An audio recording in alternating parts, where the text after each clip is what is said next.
Smuggling ಕೇಸ್ನಲ್ಲಿ ತಗ್ಲಾಕೊಂಡಿರುವಂತಹ ಸ್ಯಾಂಡಲ್ವುಡ್ನ ನಟಿ ರನ್ಯಾ ವಿಚಾರಕ್ಕೆ ಸಂಬಂಧಪಟ್ಟಂತೆ ಪ್ರೋಟೋಕಾಲ್ ಉಲ್ಲಂಘನೆ ಆಗಿತ್ತು, ಸ್ಪಷ್ಟವಾಗಿತ್ತು. ಹೀಗಾಗಿ ಸರ್ಕಾರನೇ ಗೌರವ್ ಗುಪ್ತಾ ಅವರ ನೇತೃತ್ವದಲ್ಲಿ ತನಿಖೆಗೆ ಆದೇಶವನ್ನು ಕೊಟ್ಟಿತ್ತು. ತನಿಖೆಯನ್ನು ಅವರು ನಡೆಸಿದ್ದಾರೆ.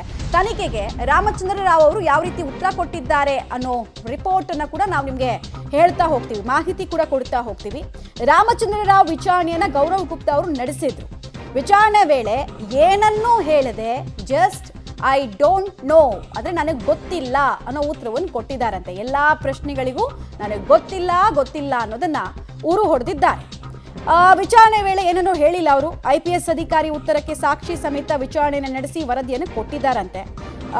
ACS ಗೌರವ್ ಗುಪ್ತಾ ವರದಿಯಲ್ಲಿ ಹಾಗಾದ್ರೆ ಏನಿದೆ ಗೊತ್ತಾ? ಪ್ರಶ್ನೆ ಹೇಗಿತ್ತು, ಉತ್ತರ ಹೇಗಿದೆ, ಎಲ್ಲದರ ಡೀಟೇಲ್ಸ್ ಅನ್ನು ನಾವು ಕೊಡ್ತಾ ಹೋಗ್ತೀವಿ. ಮುಂದಿನ ಕ್ಯಾಬಿನೆಟ್ನಲ್ಲಿ ಈ ವರದಿ ಚರ್ಚೆಗೆ ಬರುವಂತಹ ಸಾಧ್ಯತೆ ಇದೆ. ತಪ್ಪಿತಸ್ಥರ ವಿರುದ್ಧ ಸರ್ಕಾರ ಕ್ರಮಕ್ಕೆ ಮುಂದಾಗುತ್ತಾ? ಯಾವುದೇ ಪ್ರಶ್ನೆಗಳನ್ನ ಕೇಳಿದ್ರು ಕೂಡ ಐ ಡೋಂಟ್ ನೋ ಅಂತ ಹೇಳಿದ್ದಾರೆ. ಬೇಸಿಕ್ಲಿ ಐ ಡೋಂಟ್ ನೋ ಅನ್ನುವಂತಹ ಉತ್ತರ ಇದೆಯಲ್ಲ, ಅದು ಸೇಫ್ ಗೇಮ್. ನಾನು ಮಾಡಿದ್ದೀನಿ ಮಾಡಿಲ್ಲ ಅಂತ ಕೃತ್ಯ ಎಸಗ್ದವ್ರು ಯಾರು ನಾನು ಮಾಡಿದ್ದೀನಿ ಅಂತ ಹೇಳಲ್ಲ. ಹಾಗಾದ್ರೆ ಪ್ರಶ್ನೆ ಏನು ಕೇಳಿದ್ರು, ಉತ್ತರ ಏನು ಬಂತು ನೋಡಿ, ಬಂತು ಡೀಟೇಲ್ಸು. ಗೌರವ್ ಗುಪ್ತಾ ಅವರು ಕೇಳಿದ್ದಾರೆ, ಪ್ರೋಟೋಕಾಲ್ ಉಲ್ಲಂಘನೆ ಆಗಿದೆ ಎಂಬ ಮಾಹಿತಿ ಇದೆ.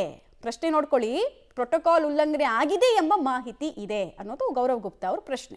ಅದಕ್ಕೆ ರಾಮಚಂದ್ರ ರಾವ್ ಅವರು ಹೇಳಿದ್ದಾರೆ, ಇಲ್ಲ ನನಗೇನು ಗೊತ್ತಿಲ್ಲ ಅಂತ ಹೇಳಿದ್ದಾರೆ.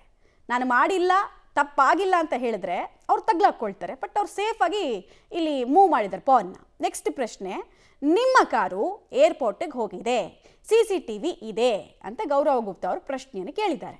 ಇದಕ್ಕೆ ಉತ್ತರ ಏನು? ಐ ಡೋಂಟ್ ನೋ ಅನ್ನುವಂತಹ ಉತ್ತರವನ್ನು ಕೊಟ್ಟಿದ್ದಾರೆ ರಾಮಚಂದ್ರ ರಾವ್. ನೆಕ್ಸ್ಟ್ ಪ್ರಶ್ನೆ, ನೀವು ಗನ್ಮ್ಯಾನ್ಗೆ ಸೂಚನೆಯನ್ನು ಕೊಟ್ಟಿಲ್ವಾ? ಯಾಕಂದರೆ ಅವರೇ ಬಂದು ಎಸ್ಕಾಟ್ ಮಾಡ್ತಾ ಇದ್ದಿತ್ತು ಅಂತ ಕೇಳಿದ್ದಾರೆ ಅವರು. ಅದಕ್ಕೆ ಇವ್ರದ್ದು ಉತ್ತರ ಏನಂದರೆ, ಇದಕ್ಕೂ ಅಷ್ಟೇ ಸೇಮ್ ಐ ಡೋಂಟ್ ನೋ ಅಂತ, cut copy paste I don't know ಅಂತ ಹೇಳಿದ್ದಾರೆ ರಾಮಚಂದ್ರ ರಾವ್. ನೆಕ್ಸ್ಟ್ ಪ್ರಶ್ನೆ, ಪ್ರೋಟೋಕಾಲ್ ಹೆಡ್ ಕಾನ್ಸ್ಟೇಬಲ್ಗೆ ನೀವೇನಾದರೂ ಕಾಲ್ ಮಾಡಿದ್ರಾ ಅಂತ. ಇದಕ್ಕೂ ಏನು ಉತ್ತರ? ಐ ಡೋಂಟ್ ನೋ ಅನ್ನೋ ಉತ್ತರವನ್ನು ಈ ಪ್ರಶ್ನೆಗೂ ಕೂಡ ಕೊಟ್ಟಿದ್ದಾರೆ. ಆಮೇಲೆ ರನ್ಯಾ ರಾವ್ ಗೋಲ್ಡ್ ಸ್ಮಗ್ಲಿಂಗ್ ವಿಚಾರ ನಿಮಗೆ ಗೊತ್ತಿತ್ತಾ ಅಂತ ಗೌರವ್ ಗುಪ್ತಾ ಅವರು ಪ್ರಶ್ನೆಯನ್ನು ಮುಂದಿಟ್ಟಾಗ ರಾಮಚಂದ್ರ ರಾವ್ ಅವರ ಉತ್ತರ ಏನಾಗಿತ್ತು? ಸೇಮ್ ಐ ಡೋಂಟ್ ನೋನಾ ಅಂತ ನೀವು ಕೇಳ್ಬೋದು. ಅದಕ್ಕೆ ಅವ್ರು ಹೇಳ್ತಾ ಇದ್ದಾರೆ, ನನಗಿದು ಗೊತ್ತಿರಲಿಲ್ಲ, ನಮ್ಮ ಕುಟುಂಬದಿಂದ ಆಕೆ ದೂರ ಇದ್ಲು ಅಂತ. ಎಲ್ಲೂ ಕೂಡ ಯಾವ ಉತ್ತರದಲ್ಲೂ ಕೂಡ ಅವರು ಸ್ಪಷ್ಟತೆಯಿಂದ ಉತ್ತರವನ್ನು ಕೊಟ್ಟಿಲ್ಲ. ಈಗ ಮಾಡಿದ್ದೀನಿ ಮಾಡಿಲ್ಲ ಅಂದ್ಬಿಟ್ರೆ ನಾಳೆ ಅದೇ ಡಾಕ್ಯುಮೆಂಟ್ನ ಇಟ್ಕೊಂಡು ಮತ್ತೆ ಇಂಟ್ರೋಗೇಷನನ್ನು ಅವ್ರು ಫೇಸ್ ಮಾಡಬೇಕಾಗತ್ತೆ. ಇಂಥ ಇನ್ವೆಸ್ಟಿಗೇಷನೆಲ್ಲ ಅವ್ರು ಫೇಸ್ ಮಾಡಿರಲ್ವಾ, ಹೆಂಗೆ ತಪ್ಪಿಸ್ಕೊಳ್ಬೇಕು ಅಂತ ಗೊತ್ತಿರಲ್ವಾ. ಹೀಗಾಗಿ ಸೇಫ್ ಗೇಮನ್ನು ಆಡ್ದಂಗೆ ಕಾಣಿಸ್ತಾ ಇದೆ ರಾಮಚಂದ್ರ ರಾವ್. ಆಮೇಲೆ ಇನ್ವೆಸ್ಟಿಗೇಷನ್ಗೆ ಒಳಪಡ್ತಿರೋದು ಯಾರು? DGP ದರ್ಜೆ ಅಧಿಕಾರಿ. ಹೀಗಾಗಿ ಯಾವುದಕ್ಕೆ ಏನು ಉತ್ತರ ಕೊಡಬೇಕು ಅನ್ನೋದು ಅವ್ರಿಗೆ ಚೆನ್ನಾಗಿ ಗೊತ್ತಿದ್ದಂಗೆ ಕಾಣಿಸ್ತಾ ಇದೆ. ಡೀಟೇಲ್ಸ್ ಕೊಡ್ತಾರೆ ರವೀಶ್, ನೇರ ಸಂಪರ್ಕದಲ್ಲಿ ಜಾಯ್ನ್ ಆಗ್ತಿದ್ದಾರೆ. ರವೀಶ್, ಹಿಂಗೆ ಏನಾದರೂ ತನಿಖೆಯನ್ನು ಮಾಡಿದರೆ ಕೇವಲ ಒಂದು ಕಾಟಾಚಾರಕ್ಕೆ ತನಿಖೆಯನ್ನು ಮಾಡ್ತಾ ಈ ತಂಡ ಅನ್ನೋದು ಪ್ರಶ್ನೆ ಬಂದ್ಬಿಡುತ್ತೆ. ಈ ತನಿಖೆದು ಪ್ರಶ್ನೆಗಳನ್ನೆಲ್ಲ ಓದ್ತಾ ಇದ್ದಾಗ ನನ್ಗನ್ಸಿದ್ದು ಸಿದ್ದರಾಮಯ್ಯ ಅವ್ರನ್ನ ಲೋಕಾಯುಕ್ತ ಅಧಿಕಾರಿಗಳು ಪ್ರಶ್ನೆಯನ್ನು ಕೇಳಿದ್ರಲ್ಲ, ಅದೇ ದಾಟಿಯಲ್ಲಿ ಕಾಣಿಸ್ತಾ ಇತ್ತು ನನಗೆ. ಸೊ ಹೀಗಾಗಿ ಸೇಫ್ ಗೇಮನ್ನು ಆಡಿದ್ದಾರೆ ರಾಮಚಂದ್ರ ರಾವ್.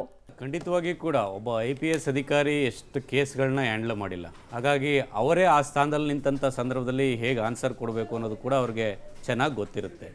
ಪ್ರಮುಖವಾಗಿ ಎಲ್ಲೋ ಒಂದು ಕಡೆ ಗೌರವ್ ಗುಪ್ತಾ ಅವರ ಒಂದು ವಿಚಾರಣೆಯ ಸಂದರ್ಭದಲ್ಲಿ, ತನಿಖೆಯ ಸಂದರ್ಭದಲ್ಲಿ ಎಲ್ಲದಕ್ಕೂ ಕೂಡ ಒಂದು ರೀತಿಯಲ್ಲಿ ಜಾಣ್ಮೆಯಿಂದಲೇ ಉತ್ತರ ಕೊಟ್ಟಿದ್ದಾರೆ ಅಂತ ಹೇಳಲಾಗ್ತಾ ಇದೆ. ಆ ವರದಿಯು ಕೂಡ ರಾಜ್ಯ ಸರ್ಕಾರಕ್ಕೆ ಸಲ್ಲಿಕೆ ಆಗಿರ್ತಕ್ಕಂಥದ್ದು. ಅಂದರೆ ಕೇವಲ ಆ ಒಂದು ರಾಮಚಂದ್ರ ರಾವ್ ಹೇಳಿಕೆಯನ್ನು ಪಡೆದು ಅಷ್ಟಕ್ಕೆ ವರದಿಯನ್ನು ಕೊಡೋದಕ್ಕೂ ಕೂಡ ಆ ಒಂದು ತನಿಖಾಧಿಕಾರಿ ಹೋಗಿಲ್ಲ. ಅದಕ್ಕೆ ಸಾಕ್ಷಿಗೆ ಸಂಬಂಧಪಟ್ಟಂತೆ ಕೆಲ ಕ್ವಶನ್ಸ್ಗಳನ್ನು ಕೂಡ ಕೇಳಿರ್ತಕ್ಕಂಥದ್ದು. ಅಂದರೆ ಅವರು ಮೊದಲು ಎಲ್ಲ ವಿಚಾರಗಳ ಬಗ್ಗೆ ಏನು ನನಗೆ ಗೊತ್ತಿಲ್ಲ ಐ ಡೋಂಟ್ ನೋ ಅಂತ ಆನ್ಸರ್ ಕೊಟ್ಟಿದ್ರು. ಅದಕ್ಕೆ ಸಾಕ್ಷಿ ಸಮೇತ ಈ ರೀತಿಯ ಸಾಕ್ಷಿ ಇದೆ, ಇದಕ್ಕೆ ಏನು ಹೇಳ್ತೀರಾ ಅಂತ. ಅಂದರೆ ಎಲ್ಲೋ ಒಂದು ಕಡೆ CCTV ಫುಟೇಜಸ್ಸು ಅಲ್ಲಿದೆ, ಅಲ್ಲೊಂದು ಕಾರ್ ಹೋಗಿದೆ, ಅದಕ್ಕೆ ಸಂಬಂಧಪಟ್ಟಂಥ ಇವರು ಉಸ್ತುವಾರಿ ಕೂಡ ಇವರು ಇದ್ದಾರೆ. ಹಾಗಾಗಿ ಈ ಕಾರ್ ಹೇಗೆ ಹೋಯಿತು ಅನ್ನೋದ್ರ ಬಗ್ಗೆ ಕೂಡ ಕೇಳಿದಂಥ ಸಂದರ್ಭ ಅದಕ್ಕೂ ಕೂಡ ಯಾವುದೇ ರೀತಿಯ ಆನ್ಸರನ್ನು ಕೂಡ ಮಾಡಿಲ್ಲ ಅಂತ ಹೇಳಲಾಗ್ತಾ ಇದೆ. ಜೊತೆಗೆ ಆ ಒಂದು ಆಗ ಇವ್ರಿಗೆ ಹೆಡ್ ಕಾನ್ಸ್ಟೇಬಲ್ಗೆ ಪ್ರೋಟೋಕಾಲ್ ನೋಡ್ಕೊಳ್ಳೋಂಥ ಹೆಡ್ ಕಾನ್ಸ್ಟೇಬಲ್ಗೆ ಕರೆ ಮಾಡಿದ್ರು, ಅವರಿಗೆ ಸೂಚನೆ ಕೊಟ್ಟಿದ್ರು, ಇದ್ರ ಬಗ್ಗೆ ನಾವು ಹೇಳಿಕೆಯನ್ನು ತೆಗೆದುಕೊಂಡಿದ್ವಿ, ಇದಕ್ಕೇನು ಹೇಳ್ತೀರಾ ಅಂದರೆ ಅದಕ್ಕೂ ಕೂಡ ಒಂದು ರೀತಿಯಲ್ಲಿ ಆನ್ಸರನ್ನು ಮಾಡಿಲ್ಲ. ಜೊತೆಗೆ ಗನ್ಮ್ಯಾನ್ ಅಲ್ಲಿಗೆ ಹೋದಂಥ ಸಂದರ್ಭದಲ್ಲಿ ಯಾರ ಸೂಚನೆ ಮೇರೆಗೆ ಅಲ್ಲಿ ಕಾರನ್ನು ತೆಗೆದುಕೊಂಡು ಹೋಗಿದ್ದು ಅಂತ ಕೂಡ ಅವರನ್ನು ತನಿಖೆ ಮಾಡಿದಂಥ ಸಂದರ್ಭದಲ್ಲಿ ಅವರು ಕೂಡ ಒಂದಷ್ಟು ಹೇಳಿಕೆಯನ್ನು ಕೊಟ್ಟಿದ್ರು. ಇದ್ರ ಬಗ್ಗೆ ಏನು ಹೇಳ್ತೀರಾ ಅದಕ್ಕೂ ಕೂಡ ಆನ್ಸರ್ ಮಾಡಿಲ್ಲ.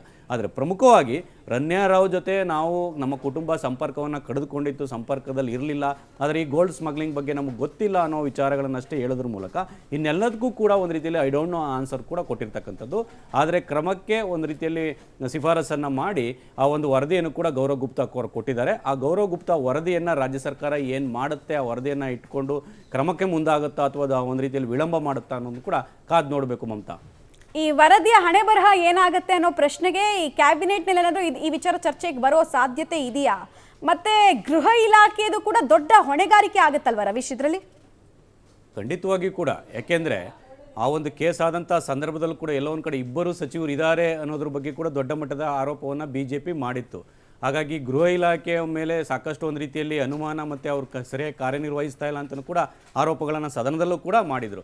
ಹಾಗಾಗಿ ಇಲ್ಲಿ ಗೃಹ ಇಲಾಖೆ ಎಷ್ಟರ ಮಟ್ಟಿಗೆ ಈ ಒಂದು ವಿಚಾರದಲ್ಲಿ ಕ್ರಮ ತೆಗೆದುಕೊಳ್ಳುತ್ತೆ ಅನ್ನೋ ಆಧಾರದ ಮೇಲೆ ಅದರ ಕಾರ್ಯವೈಖರಿ ಮತ್ತು ಅದು ಎಷ್ಟರ ಮಟ್ಟಿಗೆ ಸಕ್ಸಸ್ಸು ಅಥವಾ ವಿಫಲ ಅನ್ನೋದನ್ನು ಕೂಡ ಒಂದು ರೀತಿಯಲ್ಲಿ ಎತ್ತಿ ತೋರಿಸುವಂಥದ್ದು ಕೂಡ ಕಂಡುಬರುತ್ತೆ. ಹಾಗಾಗಿ ಇಲ್ಲಿ ಅವರ ಜವಾಬ್ದಾರಿ ಕೂಡ ದೊಡ್ಡ ಮಟ್ಟದಲ್ಲೇ ಇರುತ್ತೆ. ಕ್ಯಾಬಿನೆಟ್ ಶುಕ್ರವಾರ, ಮುಂದಿನ ಶುಕ್ರವಾರ ಇದೆ, ಆ ಶುಕ್ರವಾರ ಸಂದರ್ಭದಲ್ಲೂ ಕೂಡ ಈ ಒಂದು ವಿಚಾರವನ್ನು ಒಂದು ರೀತಿಯಲ್ಲಿ ಗಣನೆಗೆ ತೆಗೆದುಕೊಂಡು ಆ ವರದಿಯನ್ನು ಅನುಷ್ಠಾನ ತೆಗೆದುಕೊಳ್ಳುವ ಬಗ್ಗೆ ಕೂಡ ಚರ್ಚೆ ನಡೆಸುವಂಥ ಸಾಧ್ಯತೆ ಇದೆ. ಒಂದು ವೇಳೆ ಇಲ್ಲ ಯಾವುದೇ ಮುಲಾಜಿಲ್ಲದೆ ಆ ವರದಿ ಅನುಸಾರ ಕ್ರಮ ತೆಗೆದುಕೊಳ್ತೇವೆ ಅಂದರೆ ಖಂಡಿತವಾಗಿಯೂ ಕೂಡ ಆ ವರದಿ ಅನುಸಾರ ಶಿಫಾರಸಿನ ಅನ್ವಯ ಕ್ರಮ ಆಗಬೇಕಾಗತ್ತೆ ಮಮತಾ. ಓಕೆ ರವೀಶ್, ಹಾಗೆ ಸಂಪರ್ಕದಲ್ಲಿರಿ, ವಾಪಸ್ ಬರ್ತೀನಿ.